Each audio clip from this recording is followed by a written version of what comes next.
Hi, everyone. Welcome to the Jewish Divorce Project. I'm your host, Noam Rauscher.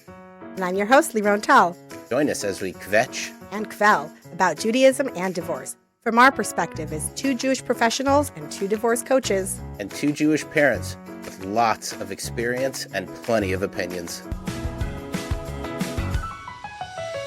It was great. They were collecting we were giving a piece of luggage and then they were putting all the stuff in it that they were collecting. It was the people in Pasadena. Right. Yeah. Anyways, let's officially start our episode. Okay. Welcome to the Jewish Divorce Project. I know, it's been a while. Yeah, it has been. Nice gray sweatshirt. We're both wearing gray sweatshirts today. We are. Lovely coincidence. What does yours say? Mine says, "We ready." Mine's from the foundation I'm working with. I was just at a donation center. We were handing out luggage to families that have lost their homes in Altadena.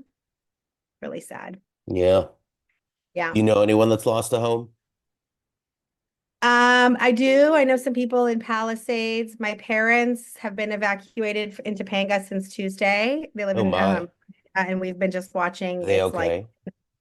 They're okay. And then they said they evacuated to, they had to evacuate from also when the West Hills fire started. Mm-hmm. So they ended up here in Burbank. It's been an emotional roller coaster of one day we're like, oh, the house feels safe. And then the next day it's like, oh, there's some flames. And then it's been a very emotionally draining of a weekend. There's no question about it. It's at the you live so close. Tell me what happened. I haven't even talked. I can't even kind of believe that it's Monday as we talk about it now, because all this happened on Tuesday and it was just crazy. All I remember was the Santa Ana winds primarily on Tuesday. That was scary. But also hearing about the Palisades fires and all that stuff, and that was.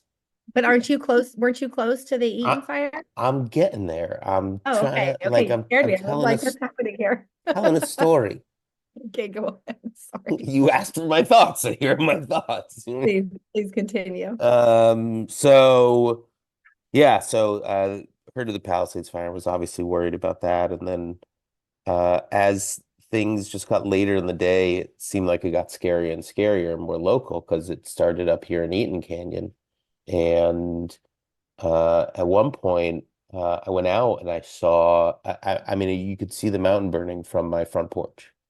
And that's when I started to get really worried, because it wasn't just smoke I was seeing, it was actual fire that I was seeing. And it was really kind of scary at that point, because my ex lives closer to that area. And so she and her husband and the boys were.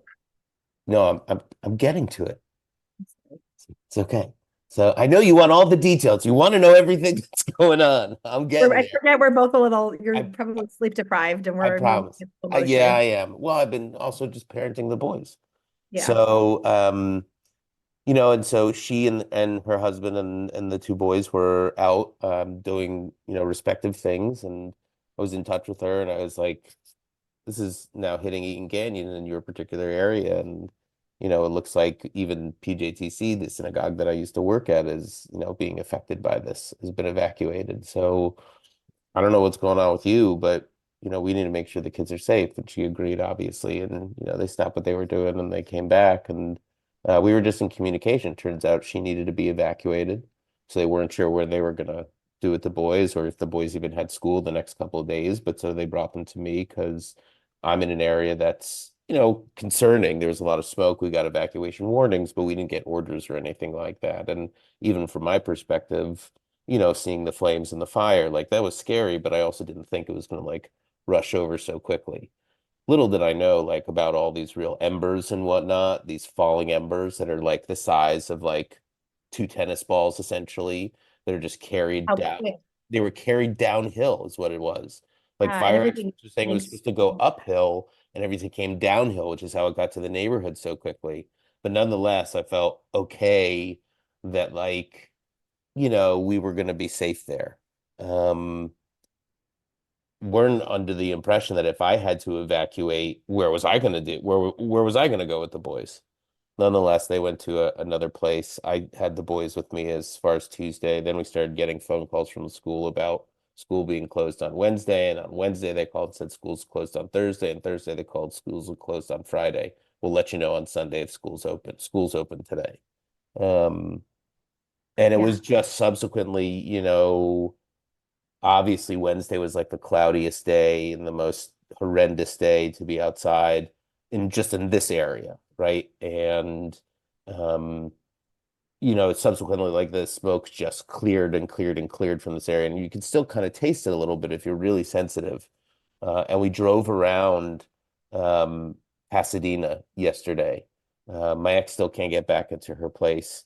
Maybe by the end of the month, she'll be able to, just because it was an area that was around there, but her place is okay. It wasn't burned down or anything like that, God forbid. Plenty of people I know are out of house entirely, just gone, all their worldly possessions, um, which is an unimaginable thing in and of itself. Um, the, you know, um, and some of those people have like received like the full load of what they've asked for on GoFundMe and are now in another apartment or something like that. And it's remarkable to see kind of like everyone that came together to make it happen. Um, but we drove by in Pasadena because you can actually see the synagogue, because even if you can't get in, it's on a major thoroughfare. So that street's open. Place smells horrible. Just absolutely disgusting. The area, I mean, right around it. And it looks just so sad and upsetting. Burnt down. I mean, you see what fires look like, a campfire, and it's all just kind of laying there in rubble and ashes and burnt things. And that's just what it looks like. It's so eerie. It's scary. And it's really just kind of just stark and sad. Yeah. Yep. There's just whole place just gone. Um, It's, yeah, it's so sad. And it's so, I mean, I'll be honest with you, just I was freaking out. I mean, I had a hard time on Tuesday when the winds were so bad here in Burbank. We had like, 70-mile-per-hour winds or something, like crazy winds on yeah, that Tuesday. yeah, Just that and being home and being inside with somebody's trying to get a hold of me, but everything's fine. um yeah, the day with the winds and our place getting trashed, and we had no power, no Wi-Fi all day. yeah, I had kids with me. yeah. I have to say, I really um I felt alone. Like it was like just as being a kind of solo parent. You know me, I'm always like, I got this. I could do everything. I don't need a man. I'm very independent. And I was freaking out, sitting in my house, feeling like the roof was gonna fly off. Like I walked, my chairs on my porch were gone. They were down the street. Like things like got thrown in a crazy way around here, sheds across the yard, and it was scary. And I mean, all of us, all my single mom friends, we were all like texting each other, like, oh my God, what do I do? This is out and I don't have power. And it was a moment of definitely feeling like, holy shit, I don't have another adult with me. And like my parents were in such stress and I was worried about them as well.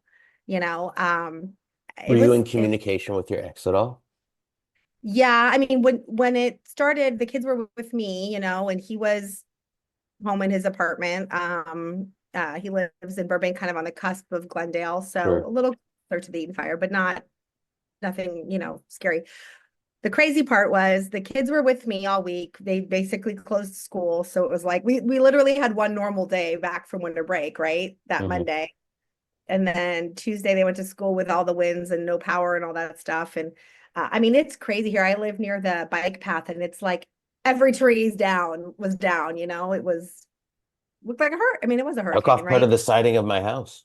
It was a hurricane. Oh my God, that's crazy. Yeah. But like the schools, it literally took like pieces of the play structure out of the bolted ground and threw it into like buildings. I mean, they had a lot Yeah. of Yeah. damage to repair at Burbank. So that was the big, that was the thing. We were home, and then on Thursday is when he was picking them up and taking them for his weekend. And he was like, he picked him up Thursday afternoon and was like, "Oh, we're gonna go visit my parents' house and go hang out with them. The air quality is good over there in West Hills."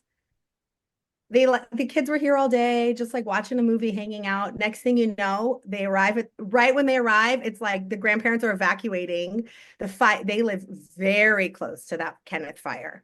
So my kids were in all that stress of like getting the grandparents out, and then they were stuck in like the crazy 2 hour traffic of the entire Agora West Hills, and I was just like, I had this feeling of like, oh my, not like it was on purpose, but I was like, oh my God, this sucks. My kids didn't even have to be part of that Right. experience and Right. ended up in, Right. all Right. the Right. stress.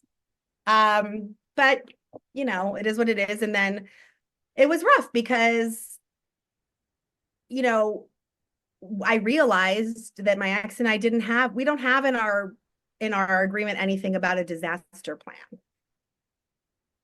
Like that's what are you something supposed to do in the event of a like what you're supposed disaster? to do, how do you evacuate? So on over the weekend, I was trying to say to him, okay, so what's your plan of evacuation, or your parents staying with you? Like, let's talk about this. And the response was very much, this is my weekend. I got the boys, da, da, da. And I'm kind of like, at this point, it doesn't matter whose weekend it is. I had an opportunity to go stay if I needed to for any reason, go stay with friends in the desert. And I was like, I might just want to get up and leave town if the kids don't have school Monday. You're welcome to join us. You and your fiance and your baby come with us if you'd like, but I'm not going to not be with my kids. So, Hmm. like, if you're evacuating, I'm coming with you. Hmm. And that was something that we weren't on the same page in. Hmm. And I'm kind of like, But it so, doesn't matter okay, what weekend it is right now. We're both parents. We need to come together, so if you, so interesting. So you would go with him if he was going to evacuate, but if he wasn't going to evacuate, you were going to take your kids regardless. Well, I mean, because the kids were going to be with me there's the rest of this week. So if I had made a decision on Sunday, I wanted to get out of town for the rest of this week, yeah, I would have wanted to take them early and make up you know what I mean? But he was very still staying true to like the custody schedule. It's my weekend. I got this down. And that's where it got really like, yo, doesn't matter at this point what our custody plans is. What am I going to do? Like get in trouble for picking them up and taking, you know what I mean? The whole idea was just like, it was hard for me to understand. I'm sure a lot of divorced couples went through this. It's entirely possible. I mean, my ex and I have been kind of just playing it as we go, right? Which is to say, Yeah. like, we weren't sure what was going to happen with school, but we knew that my area was probably safer than most. So But um, you worked together is what I'm we saying. were in communication just to see what Yeah. was going on. And so, you know, we got to a point where we're just like, if she can't get back to her house, then we're gonna need to figure something out because obviously she can't like she's got to find a place in Pasadena or which couldn't necessarily be affordable, right? And so she's got to find something that's convenient for her as well. So, you know, it's working out that like I'll have the kids all the day, all weekdays, and she'll come into town from the weekend because she's out of town and she can't find any place closer. So, that's the way we're doing it. And like the goal has been really just to provide the boys with stability through that. Like, I wanted them to feel like this was kind of like a snow day, not to diminish it or dismiss like the tragedy of it or the weight of it, but like to take their minds off of it for a little bit. Tuesday night was really scary for them. Yeah. They both saw a lot of fire and they heard reports and they heard stuff from friends and things like that. And they both had a lot of trouble going to sleep at night. They've both been wanting to sleep in my bed. It's been an Um, anxious ridden time for them. And so, it's been a focus of just wanting to provide them with stability during this. So, and my ex thanked me for that, which was very nice. So that should be a oh lesson to yeah. all of us that like during these tumultuous times, those of us that provide stability to the children, enable for it to be a stable environment, right? That takes a team and then, Yeah. everyone can contribute to that in different ways. And that's really what you should be striving for. And you have to thank the people involved too, I think. That's really Yeah. nice. I have Um, to their dad was very much, to me, it almost looked like, are you in denial that there's fires happening and there's a Well, chance so of, that's the thing. Like, but it is was this more also about like like a judgment call for kind of like, you? I'm gonna he was like, I'm gonna go on with our plans. We're gonna go to the movie. And he was trying to almost like create this like fun, cushy environment for them and just have a good time with them all weekend and kind of pretend. Whereas I would have probably taken the kids to volunteer somewhere, or I Sure, would have helped that I would have, they're nervous about their grandparents. I would have sure, included a little more in a supportive way. But sure. you know what? At the end of the day, I'm not mad at the way he was acting. Like if as long as they're safe, and I ended up being very grateful that they were with him because I was able to really focus on my parents. We went and got into their property and we drove off their RVs. Like we did this huge mission to get in there. I like schmoozed my way past the police and was like, my parents need a place to live. We had 3 RVs on the property. And I'm like, these should not be going down in flames. Like, this is a home for someone, Like, I want this in my backyard if I need to go somewhere, Right. or the 4 more beds that someone. It's a utility vehicle. You never know what's going to happen. It's the end of the world. Well, yeah, it's solar powered. Like I'm like, Right. I need to have this here. Right. So I was able to kind of do that whole mission and without the kid, that worrying about the kids and really helping my parents and seeing how interesting it is, kind of how the different generations are reacting to all of this. My parents have been living in Topanga Canyon for a while. They've already evacuated maybe 4 or 5 times since they've been living there. It's kind of like they're pros in Topanga when Right. it comes to this stuff. Right.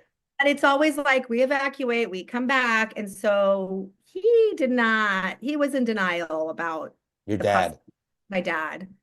And so I had to and my mom was like, what do we do? Like, how do he's not, I don't feel comfortable. So I just kind of showed up and was like, let's go. And I kind of Right. take charge. And so when we got in, at that point, I was like, let's grab this, let's grab that. And we started we were there for like 2 hours Yeah. and we started seeing flames get a little closer. We're like, let's get out of here. But Yeah. we started really kind of, and then my mom and I we said a little goodbye to the home, a little prayer. She took some of her, you know, things that are important to her from her mom and things like that. So it was very emotional. And hopefully we'll go back. There's a big chance now. There's a lot more support, more firefighters up there than they had before. But there is this kind of peace that's come to like, my mom's like, whatever God wants for our home is what will happen. She's Sure. leaving it in that hands. Sure. Just kind of accepted it at that point. Yeah. Yeah, but it was I'll tell you this, since Tuesday night until what was it? It was Thursday that they came over. Those few nights leading up, I didn't sleep at all. I was so nervous, like what if something happens in the middle of the night? I felt so responsible with the kids here. The moment that night that I had my parents here and no children, I slept like my mom and dad were here. My dad would take care of, you know what I mean? It was just that feeling of Right. not having Right. responsibility. I slept like 10 hours straight. I never sleep straight through the night on a regular night. Yeah. It was like subconsciously knowing my mom and dad were here, and I didn't have to take care of the kids. I guess just I let myself go and sleep. I think I'm sleeping better because my anti-anxiety meds are kicking in. But I mean, there's been part of me that's like certainly wanted to be cared for during this whole thing. It bums me out that like, I don't really have a person to hug for this thing, and to be with during this moment because it is scary and what nice. Mom, giving you a virtual hug. Thank you. I appreciate that. I'm talking a little bit more than a virtual hug, but that's nice. It's the thought that counts. Um, I had a moment where I went out to get some groceries and then we got one of these false evacuation orders. And I Oh was God, like, that oh shit. And I yeah, like called the boys immediately. I was like, are you guys okay? And they're like, why? And I was like, no, no reason. Don't worry about it. that So, was but that that was freaked me the intense. fuck out.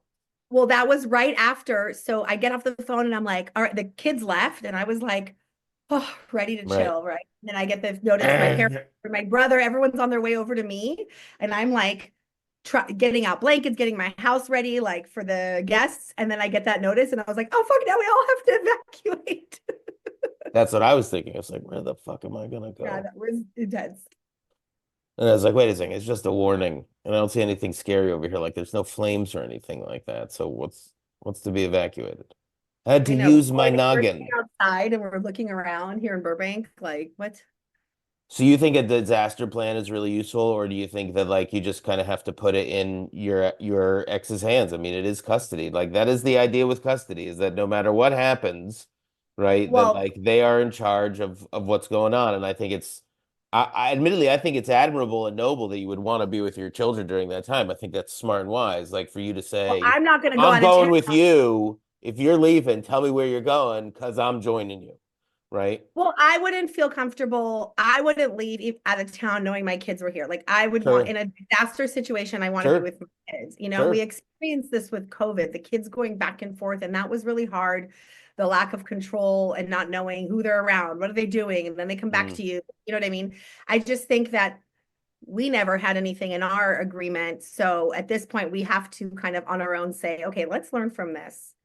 We have to be communicating when it comes to things like this. But I'm saying for new people who are going through a divorce or like clients that we work with or whatever, I think that there should be something in there under the custody that says in a natural disaster or like communication needs to happen between something in there, maybe if it's a high conflict, if it's a high conflict couple I mean, that's I really. think I think at the very least that maybe we should try to get Tamar Burris on the call right now just to like see if she could help guide us through this as a co-parenting coach. But I definitely think you could say something about in the event of a catastrophic natural disaster, right, within 10 miles of where you live, right? Something like that, because that's probably where it is, or 15 to Yeah. 20 miles from where you live, right? You will seek to keep your family together rather than separating things out. And so you continue with with the current parenting plan and the custody Yeah. schedule, but you strive to keep everything together in the event of needing to evacuate, that sort of thing. And listen, he might not, he has a new family, right? He has a Right, wife, kid. I'm by right. myself. It's just me, right? So So wait a second, is this about I you want being to, alone? no, I'm just saying, like, if he chooses not to stay with us, right? That's his choice. Sure. I know that I wouldn't go anywhere without my kids No, or want them again, I think it's to stay wonderful that without you would me. go you no, I think it's wonderful that you would go with them where he goes, right? But do you think you'd be able to go and like pick them up and say I'm taking the kids, even though If it's he not my weekend? Well, that's if it got to the point where I thought it was dangerous and if we were in a situation where there was like an evacuation warning, let's say in our area, I and love to me, poking the Leeron mama bear, by the way. yeah, if it was Love an poking this. evacuation warning and we were in different modes where he was like, oh, we're fine, don't worry. And I felt like I want to get out, but I don't want to leave them here. I Yeah. would ask to take them with me if I was going to evacuate to like a different part of town or something. Do you know what I mean? How do you think you're going to make that happen realistically, though? You think there are police to spare to help you come and do this at that moment? I mean, is he going to take me to court for kidnapping because I took my kids out of fire safety? He may very well, yeah. Because if he's not in an area that's ordered to be evacuated, he could easily make the judgment that he doesn't have to. That's the whole point, right? It depends on And how if mama there's bear no and if there's goes. no agreement, like you said, in terms of a disaster thing, yeah, there's I guess it depends on my mama bear level of what risk I want to take, you know? yeah. Who's probably addressed this is Samantha Boss. I know she's not Oh, she could In also address it too. California, but she's probably already talking about what needs to be on the. Yes, she could as well. She'd be really good.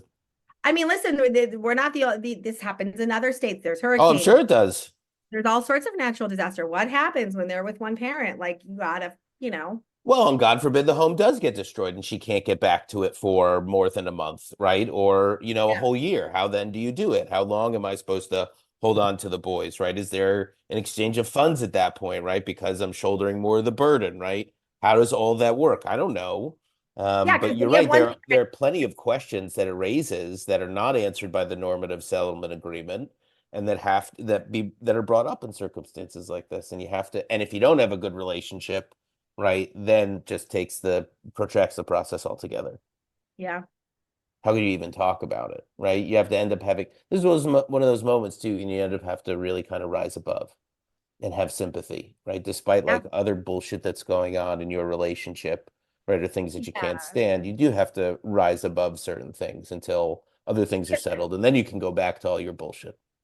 Yeah. Like, listen, there's a level of compassion that I don't care what you need to have towards one another. Like, I have definitely been more on edge and more nervous, and it felt weird not having my kids with me during this time, right? Where I'm like, how are they? Are they sitting in front of the news all the time? Are they having anxiety? Is Michael Right.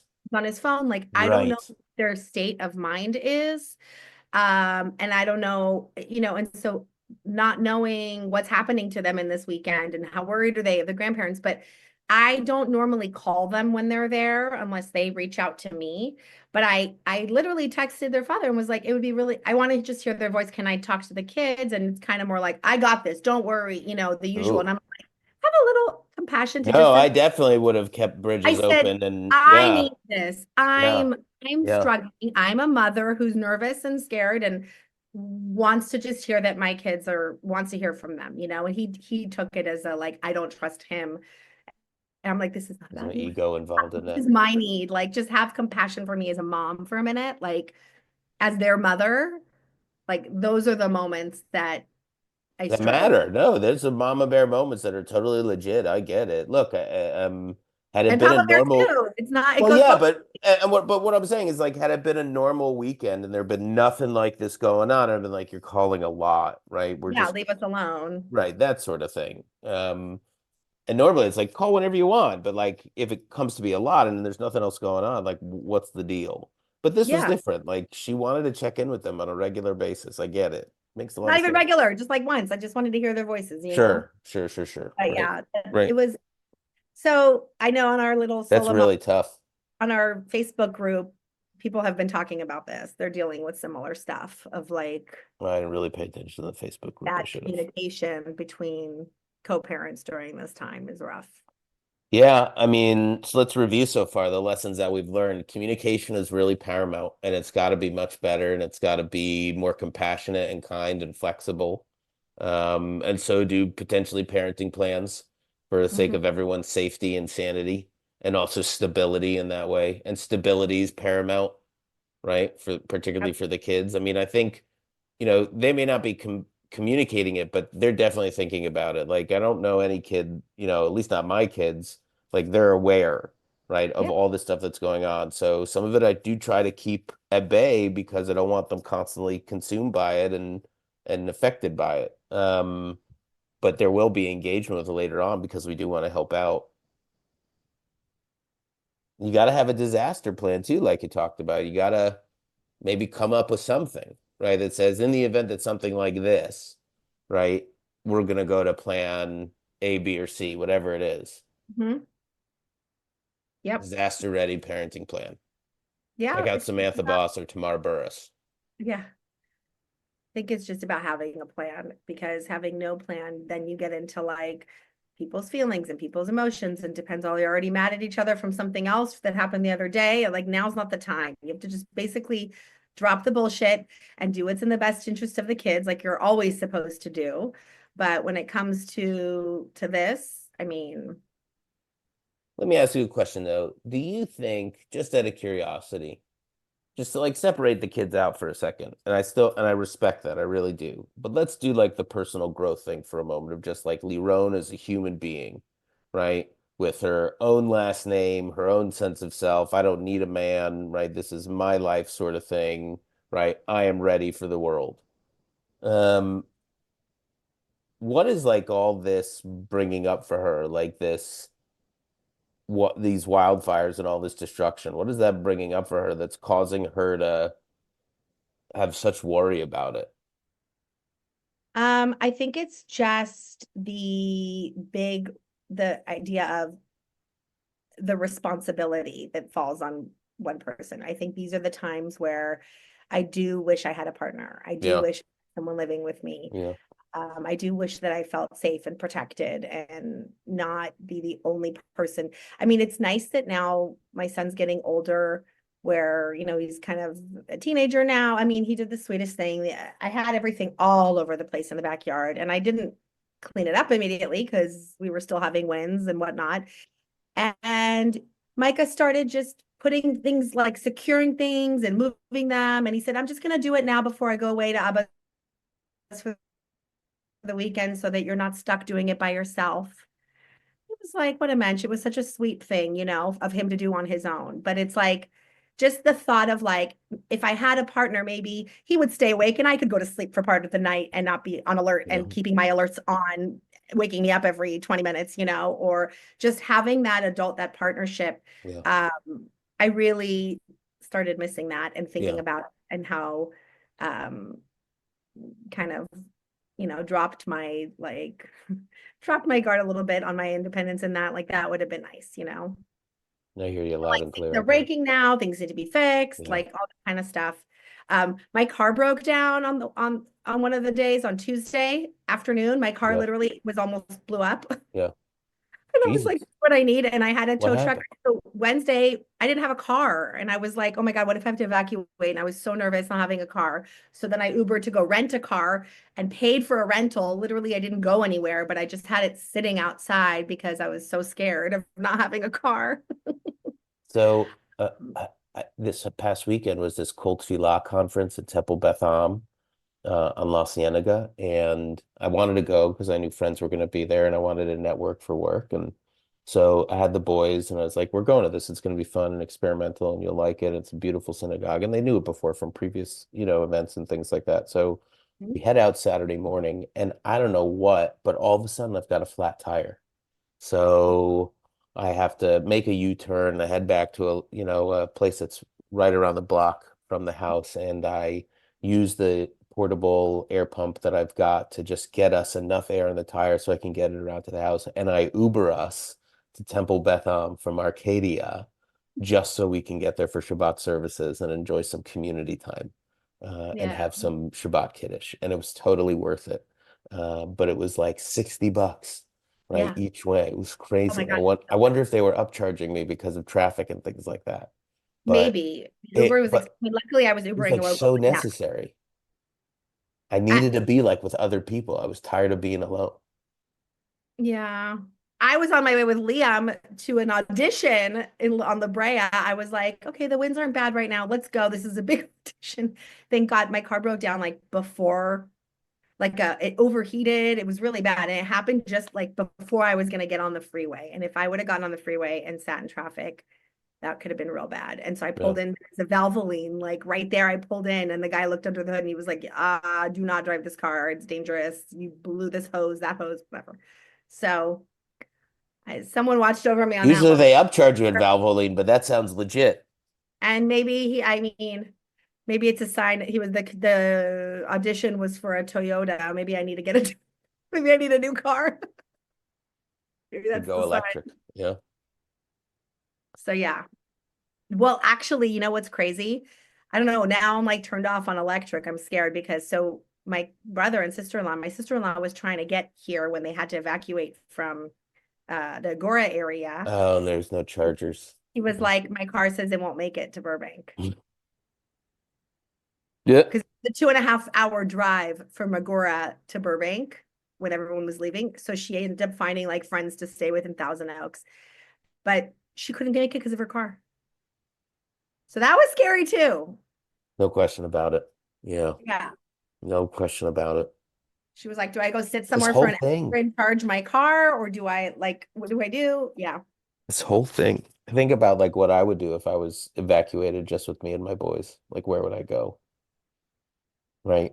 Well, And how to be exhausting would honest that with be to you, is like constantly the do it alone?